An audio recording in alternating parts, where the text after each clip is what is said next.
Bab 6864. Serangan mendadak Bernard Arnault membuat reporter CNN tampak malu. Niat awalnya adalah membantu Blackwater mendapatkan lingkungan opini publik yang lebih baik dengan menimbulkan kecurigaan bahwa perusahaan tersebut mungkin telah dijebak.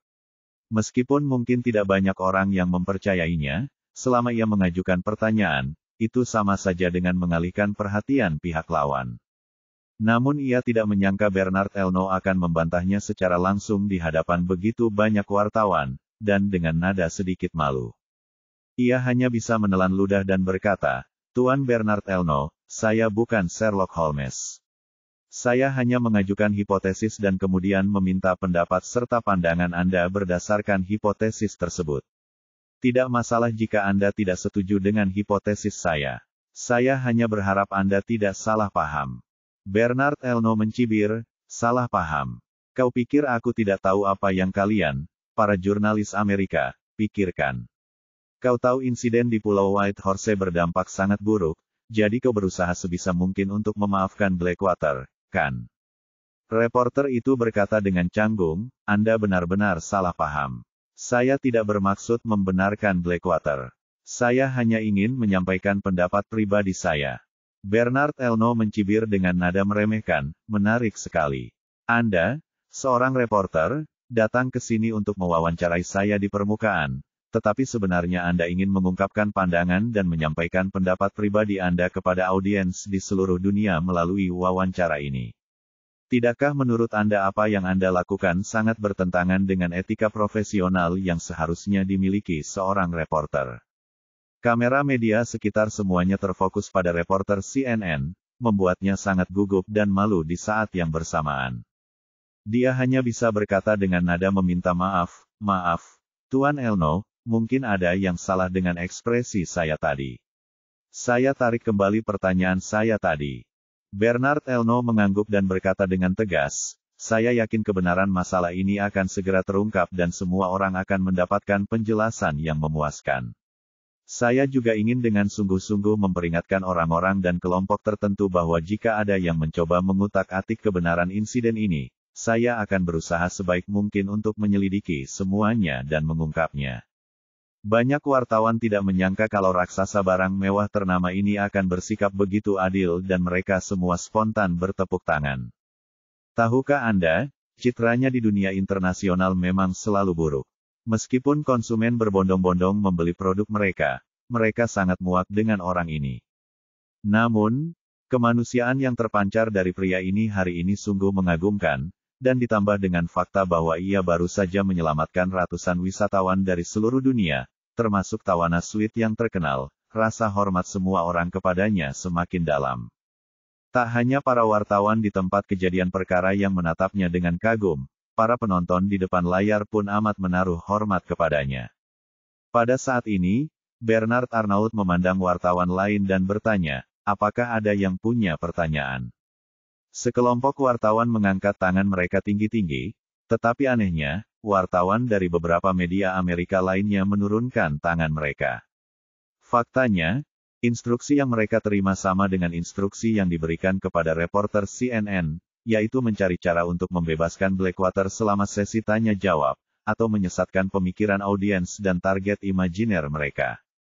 Tetapi melihat orang tua itu tidak menunjukkan wajah sama sekali, tidak ada seorang pun yang berani mempermalukan diri mereka sendiri saat ini, jadi mereka berhenti bertanya. Bernard Arnault tidak berniat melepaskan para reporter Amerika yang tiba-tiba bersikap tenang ini. Ia menertawakan dirinya sendiri dan berkata, "Sepertinya saya, seorang pria Prancis tua, terlalu belak-belakan dalam berkata-kata. Saya tidak terlalu populer di kalangan teman-teman reporter Amerika saya. Ketika saya mengambil sikap yang sedikit lebih tegas tentang isu Blackwater, kalian terlalu malas untuk bertanya." Terdengar tawa di mana-mana, dan para wartawan Amerika saling memandang dengan malu. Bernard Arnault kemudian menatap reporter AFP lagi dan berkata sambil tersenyum, "Selanjutnya, silakan minta reporter AFP untuk mengajukan pertanyaan." Reporter AFP langsung tersenyum dan bertanya, "Bapak Arnault yang terhormat, saya dengar Anda akan pergi ke markas besar Perserikatan Bangsa-Bangsa di Amerika Serikat besok dan menyumbangkan uang kepada kantor kontraterorisme Perserikatan Bangsa-Bangsa. Benarkah itu? Memang benar. Bernard Elno mengangguk kecil dan berkata, kejadian di Pulau Kuda Putih membuatku merasa beruntung sekaligus marah. Untungnya, saya memiliki kesempatan dan kemampuan untuk menyelesaikan krisis di Pulau White Horse. Yang menyebalkan adalah krisis semacam ini bisa terjadi di mana saja, kapan saja di seluruh dunia, dan orang lain mungkin tidak seberuntung saya ketika menghadapi hal seperti ini.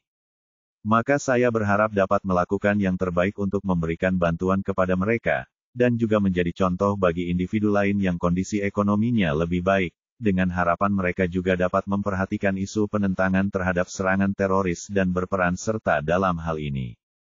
Pidato Bernard Arnault yang penuh semangat benar-benar menular ke semua orang di sekitarnya dan di depan layar. Jika orang kaya lainnya mengatakan hal ini, orang mungkin mengira mereka sedang berakting, memuji diri sendiri, atau mencoba menciptakan citra yang sempurna. Namun Bernard Arnault berbeda. Ia berhasil memecahkan misteri serangan teroris yang sangat serius. Kebetulan, sebelum serangan itu, seluruh dunia memperhatikan Pulau White Horse melalui siaran langsung tawana. Ditambah dengan fakta bahwa masalah tersebut kemudian diselesaikan secara memuaskan dan tawana secara pribadi mendukung Bernard Elno dalam siaran langsung, pengaruhnya sangat besar. Terlebih lagi, di depan publik, Bernard Arnault tidak hanya membayar para teroris, ia juga ditembak mati dengan berani, dan jelas ia telah mengalami bahaya kehilangan nyawanya kapan saja. Dengan begitu banyak faktor yang digabungkan, siapa yang akan mengira ia hanya bersandiwara? Pada saat ini, reputasi Bernard Arnault mencapai puncak baru. Saat ini, Charlie sedang santai menonton siaran langsung di ponselnya sambil duduk di kursi malas. Harus saya akui, kemampuan akting pria tua ini sungguh luar biasa. Penampilannya yang berwibawa, dipadukan dengan rambut putihnya yang sudah lapuk dan ekspresinya yang tegas, daya tariknya sungguh kuat. Lagi pula, meskipun pria tua ini sudah cukup tua, dia sangat galak. Dia mengejar para wartawan Amerika dan mulai menggigit mereka begitu turun dari pesawat. Jika dia pergi ke Perserikatan Bangsa-Bangsa, Amerika akan berada dalam masalah besar. Terutama Blackwater. Yang paling mereka inginkan saat ini mungkin adalah membunuh Bernard Arnault. Namun, orang yang tidak bisa mereka bunuh adalah dia, karena dampak insiden ini terlalu besar. Jika dia mati, semua orang akan menyalahkan Blackwater.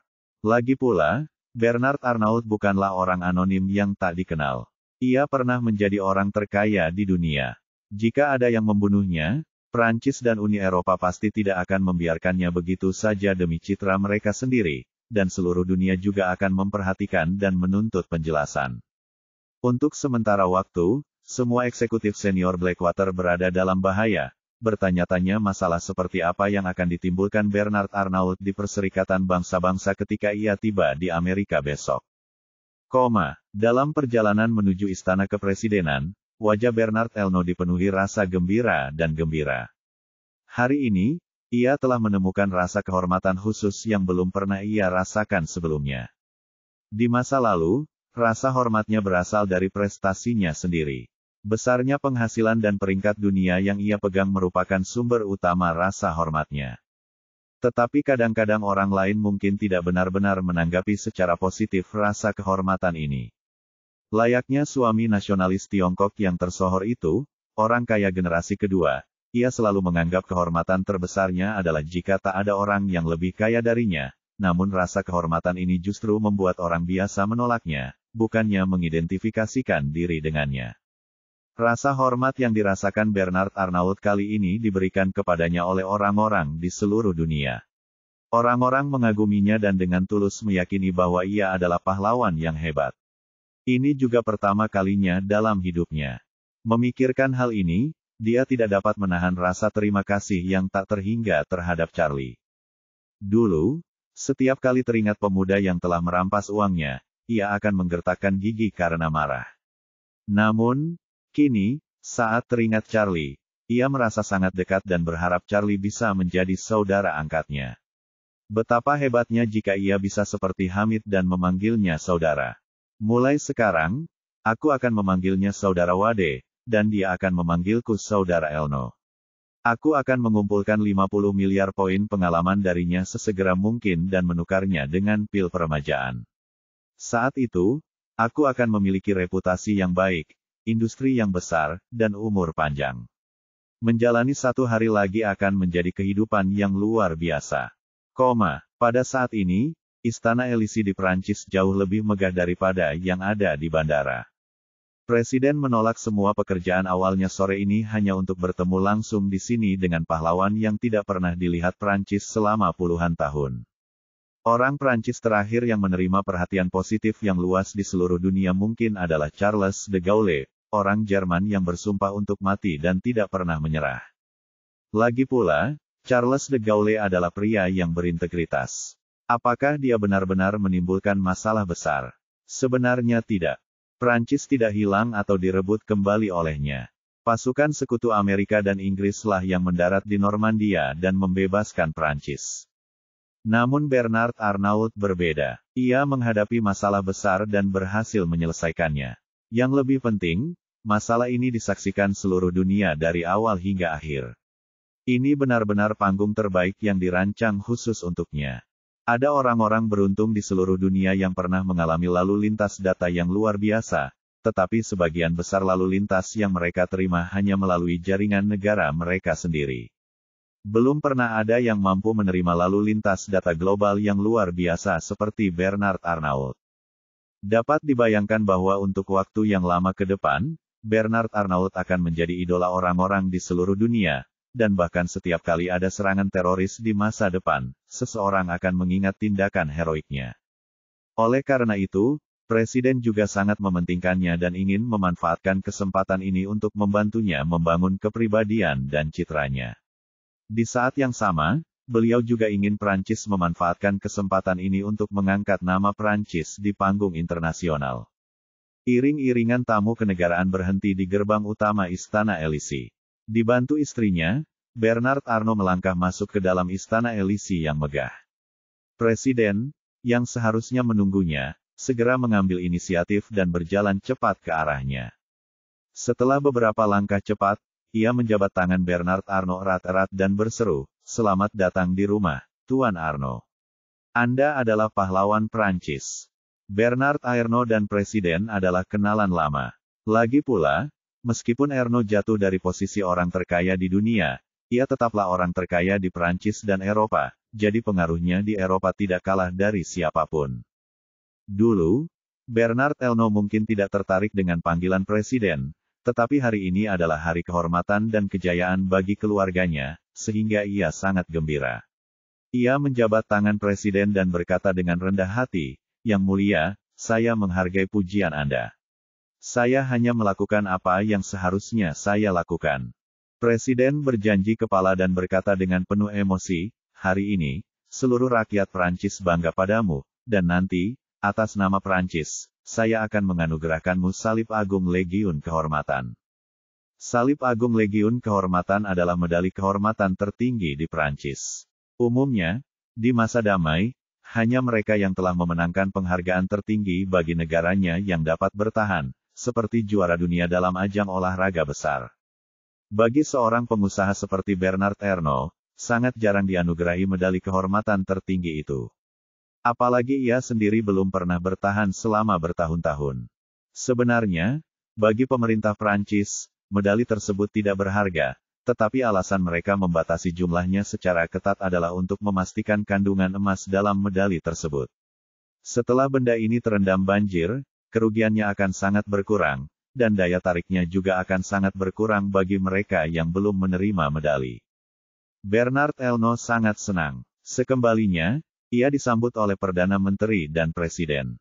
Ia juga akan dianugerahi medali penghargaan tertinggi. Persyaratannya sudah lengkap. Setelahnya, keduanya bertukar sapa sejenak di depan kamera para pewarta media, dan kemudian resmi memasuki acara penyerahan penghargaan. Upacara pemberian penghargaan ini memiliki proses yang tetap, dengan banyak pejabat dan penjaga Prancis yang menyaksikan acara tersebut di lokasi, dan media pers juga menyiarkannya secara langsung. Di bawah memenuhi seluruh rakyat Prancis dan separuh dunia, Bernard Arnault yang berambut perak menerima salib agung Legiun Kehormatan yang sangat indah. Saat Presiden menggantungkan medali di dadanya, seluruh istana Élysée mencengkeram tangan. Pria tua ini menjanjikan dirinya sebagai pengusaha yang cerdik, tidak pernah tertarik pada ketenaran dan kekayaan yang sia-sia. Namun hari ini ia akhirnya menyadari bahwa bukan karena ia membenci dan kekayaan, melainkan karena ia memang tak pernah bisa mencapai ketinggian seperti itu sebelumnya.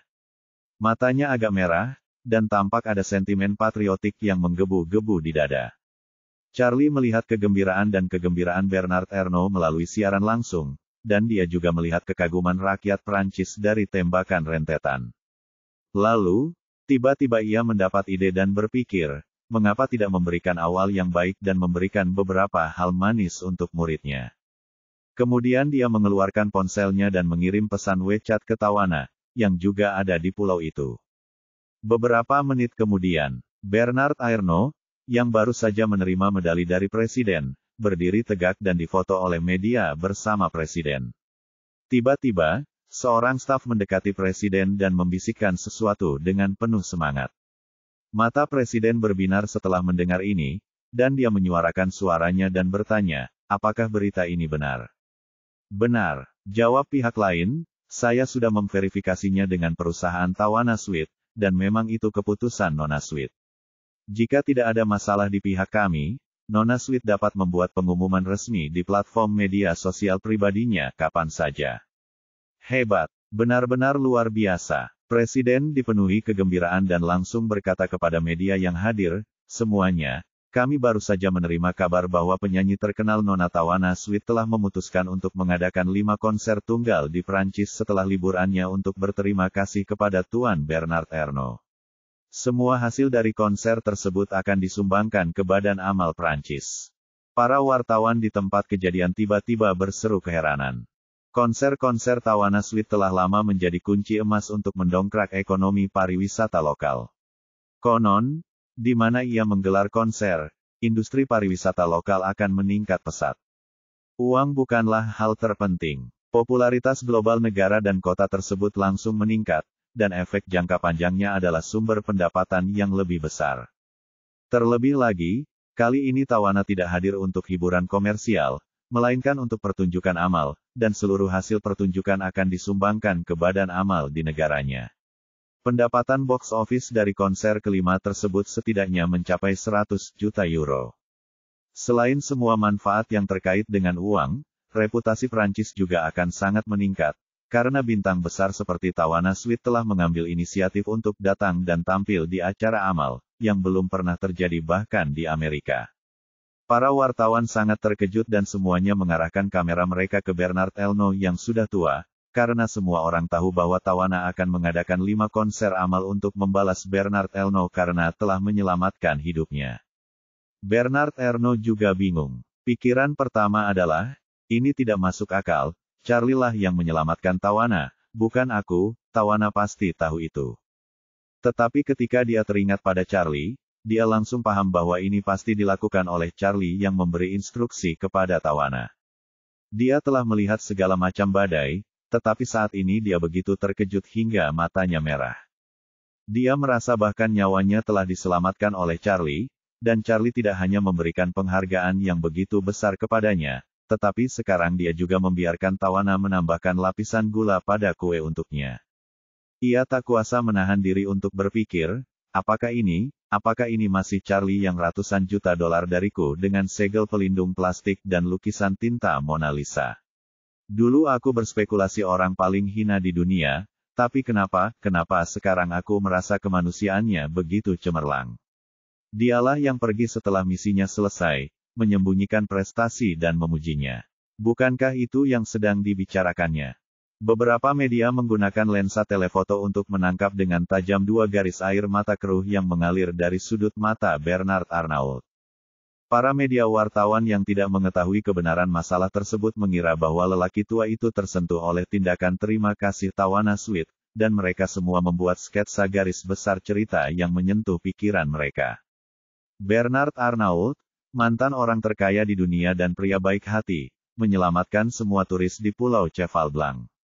Superstar internasional Tawana yang bersyukur segera membalas budi dengan menggelar 5 konser amal di Prancis. Bukankah ini contoh nyata persatuan besar masyarakat dunia dan kasih sayang antar manusia di seluruh dunia?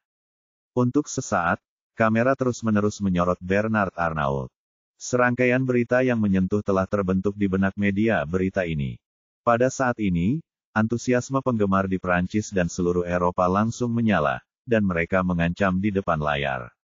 Orang-orang selalu menyukai Tawana, dan sekarang, karena rangkaian kejadian ini, mereka jatuh cinta pada pria tua kecil berambut perak ini. Untuk sementara waktu, popularitas Bernard Arnault di Prancis, Eropa, dan bahkan dunia meroket, mencapai puncak yang bahkan tidak dapat diimpikan oleh orang kaya lainnya. Ketika Bernard Arnault meninggalkan Istana Élysée, sejumlah media besar telah menerbitkan berita mereka di internet. Istri Bernard Arnault dengan gembira berkata kepadanya, "Saya sudah membaca setiap artikel, dan tanpa kecuali, semuanya positif. Semua media memuji Anda, dan gaya penulisan serta retorikanya sangat bijaksana. Mereka sangat hati murah dalam memuji Anda, dan evaluasi mereka sangat tinggi." Benarkah? Bernard Arnault berdebar kencang karena gembira saat bertanya, "Sudah baca komentar-komentar di internet? Bagaimana sikap mereka?" Istri saya langsung berkata, "Mereka hampir 100% memuji dan mendukungmu. Banyak orang bahkan secara eksplisit mengatakan bahwa jika semua orang kaya di dunia bisa bertanggung jawab dan akuntabel sepertimu, mereka tidak akan membenci orang kaya." Komentar-komentar seperti itu disukai dan disuarakan oleh banyak orang. Banyak orang yang dulunya tidak puas dengan orang kaya sekarang memandangmu dengan cara pandang baru. Ya Tuhan, Bernard Arnault mendesah, jika keadaan terus seperti ini, mungkinkah aku mencoba terjun ke dunia politik suatu hari nanti? Istrinya mencibir, "Umurmu berapa? Masih mikirin politik? Lagi pula, hal-hal kayak gini mungkin gak menarik buatmu, kan?" Bernard Arnault mengulurkan tangannya dan berkata dengan serius, "Kau tidak mengerti. Dulu tidak menarik, tapi sekarang menarik. Tiba-tiba aku menemukan perasaan itu, perasaan yang tak bisa dihadirkan oleh uang." Istrinya menggenggam tangannya dan berkata dengan serius, "Bernard, kita semua sudah tua sekarang. Kita seharusnya menghabiskan sisa waktu kita untuk menikmati hidup, kan?" Bernard Arnault tersenyum tak wajar dan berkata dengan santai, "Kamu benar, tapi jangan khawatir. Aku hanya berencana mengurangi energi untuk menghasilkan uang dan melakukan beberapa hal yang ingin kulakukan sekarang. Soal hidup, itu tidak akan mempengaruhi sama sekali, jadi kamu bisa tenang. Meskipun kita ingin menikmati hidup, kita tidak bisa berhenti bekerja. Setelah sibuk hidup sepanjang, kita tidak bisa tiba-tiba bersantai sepenuhnya." Sang istri akhirnya merasa lega, mengangguk pelan, dan berkata kepadanya, "Kamu harus ingat bahwa meskipun kamu bertambah tua, kamu tetap harus mengutamakan kesehatanmu." Dia tidak tahu bahwa Bernard Arnault sedang mendesah dalam hatinya saat ini, "Kamu benar, kita berdua sudah sangat tua, tetapi kamu tidak tahu bahwa aku telah meminum pil peremajaan, dan pil berikutnya hanya mencapai 50 miliar poin pengalaman. Saya sudah menghasilkan cukup uang dan menikmati hidup mewah seumur hidup, dan kerajaan barang mewah yang besar ini masih menghasilkan lebih banyak kekayaan bagi saya. Saya punya reputasi yang baik sekarang, dan itu pasti akan membantu saya menghasilkan lebih banyak uang di masa depan. Tentu saja, saya harus mencoba sesuatu yang berbeda. Tuan Wade telah meletakkan fondasi yang begitu kokoh bagi saya sekarang. Beliau telah menempatkan saya di panggung yang begitu tinggi hampir tanpa usaha. Panggung seperti itu tak mungkin dibangun dengan uang. Jika saya tidak memanfaatkan kesempatan besar ini, saya tidak hanya akan menyesali diri sendiri, tetapi juga mengirimkan kasih sayang Tuan Wade. Lagi pula, saya masih punya umur yang panjang, setidaknya 30 atau 40 tahun lagi." Berkat asis hebat Tawana, Bernard Arnault kembali menjadi berita utama di media-media besar di seluruh dunia. Semakin banyak orang menyukainya, dan akibatnya, orang-orang pun semakin menyukai merek-mereknya. Merek-mereknya telah mencetak rekor penjualan di toko-toko besar di seluruh dunia dan keuntungannya pun melonjak. Bernard Arnault sangat gembira. Setelah bertemu dengan presiden, ia hanya berencana pulang untuk makan malam, lalu langsung pergi ke bandara untuk terbang ke New York. Karena Bernard Arnault kini menarik perhatian seluruh dunia, setelah pesawat pribadinya lepas landas, seluruh dunia tahu melalui perangkat lunak penerbangan bahwa pesawatnya terbang ke New York. New York adalah kantor pusat Perserikatan Bangsa-Bangsa. Jadi media mulai melaporkan lagi bahwa Bernard Arnault telah berangkat ke New York untuk memenuhi janjinya. Dalam 2 hari terakhir, ketenaran Bernard Arnault menjadi terlalu tinggi, memberikan tekanan besar pada pemerintah AS dan Blackwater. Tanpa diduga, tidak ada cara untuk menghilangkan tekanan sebelumnya, dan dalam sekejap mata, dewa wabah ini berangkat menuju Amerika Serikat. Blackwater merasa menghadapi musuh yang tangguh. Mereka segera menghubungi Pentagon, berharap Pentagon atau Gedung Putih dapat menengahi dan berusaha mencegah Bernard Arnault datang. Sekalipun ia datang, ia tidak boleh lagi menyerang Blackwater. Presiden juga sangat prihatin dengan masalah ini. Saat berbisnis, ia dan Bernard bukanlah teman baik, melainkan kenalan, dan keluarganya adalah klien setia merek-mereknya. Namun, setelah ia terjun ke dunia politik, keduanya hampir tidak pernah berhubungan. Kini, Bernard Arnault bersikap keras kepala, yang tidak hanya mengancam reputasi dan prospek Blackwater, tetapi juga citra internasional Amerika Serikat. Jadi, setelah berpikir panjang, dia memutuskan untuk menelepon Bernard Arnault. Saat itu, Bernard Arnault berada di pesawat, menatap pemandangan malam Paris yang perlahan menghilang, merasa sangat gembira. Ia merasa seperti seorang jenderal dalam ekspedisi ke negeri asing, dengan ambisi besar di dadanya, siap untuk dilepaskan. Pada saat itu, asistennya bergegas datang dari kabin depan sambil membawa telepon satelit dan berbisik, "Tuan Arnault, Presiden Amerika Serikat menelepon." Panglima tertinggi, Bernard Arnault mengerutkan kening dan berbisik, apa yang ingin dia lakukan. Asisten itu menggelengkan kepalanya. "Saya tidak yakin. Saya baru saja dengar dari asistennya bahwa dia ingin bicara dengan Anda di telepon, dan dia sudah online." Bernard Arnault mendengus dingin, "Dia hanya ingin aku mundur. Apa aku akan takut padanya?" Setelah itu, dia mengulurkan tangannya dan berkata, "Berikan teleponnya padaku." Asisten menyerahkan telepon, dan Bernard Arnault segera menekan tombol panggilan, dan panggilan yang tadinya dalam mode tunggu senyap pun segera tersambung. Bernard Arnault berkata dengan tenang, "Halo, Tuan Presiden." Suara yang agak serak dan malas terdengar dari ujung sana, "Hai Arnault, lama tidak bertemu, apa kabar akhir-akhir ini?" Bernard Arnault berkata dengan rendah hati, "Tidak seburuk itu. Saya hampir kehilangan nyawa di Pulau White Horse, tapi untungnya saya selamat tanpa cedera."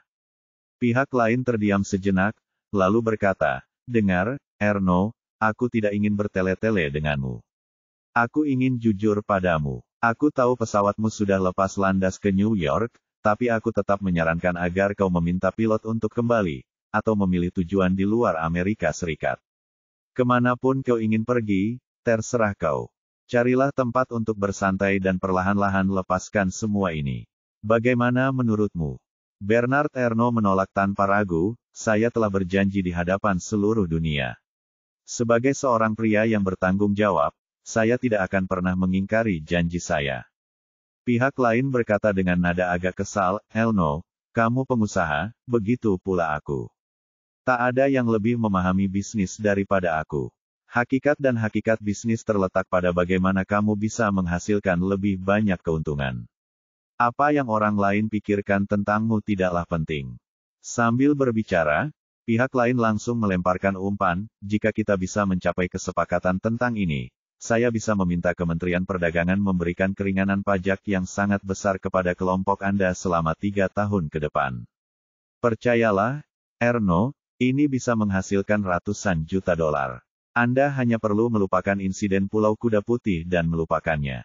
"Tidak," tegas Bernard Arnault, "Bapak Presiden, saya tidak bisa mengubah jadwal dan keputusan saya. Grup kami juga akan membayar pajak seperti biasa di Amerika Serikat sesuai hukum Amerika. Margin keuntungan kami sudah cukup besar, jadi kami tidak membutuhkan keringanan pajak." Pihak lain tidak menyangka dia begitu tidak tahu berterima kasih. Nada suaranya langsung berubah lebih keras, dan dia memperingatkan, "Arnault, kau tahu, terkadang tarif pajak tidak hanya bisa diturunkan, tapi juga bisa dinaikkan sangat tinggi, sangat tinggi. Setahu saya, tidak ada satupun barang mewah Anda yang diproduksi di Amerika Serikat. Kami bisa mengenakan tarif yang sangat tinggi kepada Anda, sedemikian tingginya sehingga produk Anda akan kehilangan daya saingnya di Amerika Serikat. Namun, semua ini bisa dihindari sepenuhnya hanya dengan membalikkan pesawat. Apakah Anda ingin membuat kesepakatan ini? Bernard Arnault begitu gembira hingga ia tak bisa menutup mulutnya. Ia tak bisa menahan tawa dan berkata, "Tuan Presiden, apakah Anda mengatakan yang sebenarnya?" Panglima tertinggi mengira ia takut. Lagi pula, sifat pengusaha adalah mengejar keuntungan. Orang-orang kaya raya itu tampak acuh tak acuh dan hanya akan tersenyum tipis jika mendapat tambahan 100 juta. Tetapi begitu mereka rugi 10.000, mereka akan langsung berteriak minta tolong. Panglima tertinggi tentu saja merasa bahwa ia memiliki harapan hidup Bernard Arnault, jadi ia tersenyum dan berkata dengan nada ramah, Bernard, kita sudah berteman lama. Aku kenal kalian, dan kalian kenal aku. Selama kita bisa bekerja sama dengan baik, tentu saja aku tidak akan memperlakukan kalian seperti ini. Kalian tahu, aku tidak pernah menembak teman-temanku, tetapi prinsipnya adalah kalian tetap temanku. Bernard Arnault tak kuasa menahan diri untuk berseru, tembak saya. Tuan Presiden, tolong tembak saya mohon. Kalau Anda bisa menaikkan tarif untuk grup saya sebesar 100% atau bahkan 200%, itu akan sangat bagus. Saya akan sangat berterima kasih kepada Anda. Bernard Arnault bertanya pada dirinya sendiri dengan lantang, apakah ada cara yang lebih baik untuk mendapatkan pengalaman daripada ini? Sial, hilang. Jika saya mengumpulkan 50 miliar poin pengalaman secara normal, setiap sennya membutuhkan persetujuan Tuan Wade. Jika Tuan Wade tidak menyetujuinya, saya tidak akan bisa menghabiskan 1 sen pun atau mendapatkan 1 poin pengalaman pun. Tapi, Tuan Wade juga mengatakannya. Setiap kerugian bisnis yang terjadi akibat insiden ini dapat dihitung sebagai poin pengalaman. Bagaimana bisa ada kerugian? Aku tidak bisa begitu saja menusuk diriku sendiri, kan? Kalau aku mengumumkan penarikan kelompokku dari pasar Amerika, aku memang akan kehilangan miliaran dolar tahun itu. Tapi kalau Tuan Wade tidak mengakuinya, semua itu akan sia-sia, kan? Tetapi jika Amerika memberi sanksi kepada saya, itu akan berbeda. Semua sanksi adalah kerugian yang saya tanggung dari Amerika Serikat, dan kerugian itu pasti akan saya timpakan kepada Tuan Wade. Pada saat ini, Panglima tertinggi tidak dapat menebak aktivitas psikologis Bernard Arnault. Ia mendengar Bernard Arnault memohon-mohon padanya untuk menaikkan tarif melalui telepon, dan mengira Pak Tua Deng sengaja berbicara dengan nada sarkastis untuk menentangnya, jadi ia langsung mengancam, Arnault, jangan pikir aku bercanda. Aku bisa mempercepat masalah ini dan akan segera berlaku resmi. Bernard Arnault bertanya kepadanya, tidak lama, berapa lama tepatnya? Panglima tertinggi berkata dengan dingin, 2 bulan, bahkan belum 2 bulan. Bernard Arnault berkata dengan cemas, cepatlah. Bisakah pesawat mendarat dalam waktu seminggu? Panglima tertinggi itu benar-benar tercengang. Apa artinya? Apakah Anda mencari masalah? Atau Anda benar-benar tidak takut mati? Ia merasa terhina dan langsung memperingatkan, Arnault, kamu harus mengerti situasimu saat ini. Kalau kebijakan ini benar-benar diterapkan, percuma saja kamu menangis dan memohon padaku. Bahkan, kamu tidak akan memenuhi syarat untuk meneleponku. Bernard Arnault agak tidak sabar dan berulang kali berkata, saya sudah menemukan solusinya, Bapak Presiden. Saya harap Anda dapat mendesak kebijakan ini untuk segera dilaksanakan. Semakin cepat dan tegas, semakin baik. Ada apa dengan otakmu? Panglima tertinggi itu sangat bingung. Orang kaya mana yang bukan Grandet, orang kaya mana yang bukan Zhou Paopi? Mengapa Bernard Arnault ini tampak begitu acuh tak acuh terhadap uang? Mungkinkah dia begitu fokus meraih sedikit ketenaran sehingga mengabaikan bisnis bernilai miliaran dolar? Ini memalukan. Cara terbaik untuk mengendalikan orang kaya adalah dengan mengambil uangnya, dan trik ini selalu berhasil untuknya. Tetapi jika orang kaya tidak peduli dengan uang, maka akan sangat sulit untuk berurusan dengan uang. Dia hanya bisa menahan amarahnya dan bertanya dengan ragu, Arnault, apakah pantas menyerahkan miliaran dolar hanya untuk sedikit ketenaran? Ini sepadan, sangat sepadan. Seru Bernard Arnault tanpa ragu, kalian mungkin tidak mengerti, tapi tetap saja saya harus bilang bahwa uang sekarang menjadi beban bagi saya. Saya benar-benar tidak suka uang lagi. Jika Amerika bisa memberi saya lebih banyak hukuman dan pembatasan, saya akan sangat berterima kasih. Saya harap sanksi AS akan segera diterapkan. Terima kasih banyak. Panglima tertinggi mencibir, begitu ya. Kau cuma menggertak. Kau pikir aku tak berani mempromosikan kebijakan yang relevan, kan? Untuk pertama kalinya, Bernard Arnault menunjukkan kegugupannya. Salah paham sekali, Komandan. Saya tidak menggertak. Saya hanya ingin Anda menerapkan kebijakan ini sesegera mungkin. Seperti yang sudah saya katakan sebelumnya, lebih cepat lebih baik. Panglima tertinggi merasa pusing. Melihat ancamannya sama sekali tidak berpengaruh, ia hanya bisa berkata dengan tegas, Arnault, aku tidak peduli apapun pola pikirmu, tapi aku bisa bilang kau akan menyesali keputusanmu hari ini.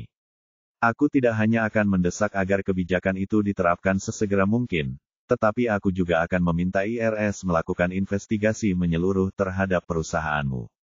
Kuharap kami tidak menemukan masalah apapun dengan perusahaanmu. Bernard Arnault bergumam, seandainya saja ada masalah.